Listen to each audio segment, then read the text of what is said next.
ఆయన శరీరంలో నుండి చెమట రక్తముగా మారిపోయి ఆ గెచ్చమనే తోట గడగడ గడగడ గడగడ వణికిపోతుంది. ఆయన ముందు ఒక గిన్నె ఉంది, చూడండి చూడండి, ఆయన ముందు ఒక గిన్నె ఉంది, ఒక పాత్ర ఉంది. ఈ పాత్రలో లోకములో ఉన్న పాపము, శాపము ఆ పాత్రలో ఉంది. ఆ పాత్రను ఒకవేళ ప్రభు తాగితే ప్రభు చచ్చిపోతాడు, మరణం ఉంది అందులో. అందుకే అంటున్నాడు, తట్టుకోలేక ఆ కొరడా దెబ్బలు ఆయన వీపు మీద పడతాయి, అది చూసిండు.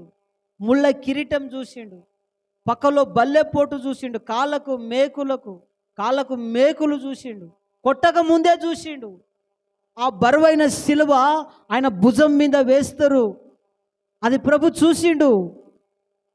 అవన్నీ చూసి తట్టుకోలేకపోతున్నాడు. ప్రభువా, ఈ గిన్నెను తొలగించయ్యా, ఈ మరణాన్ని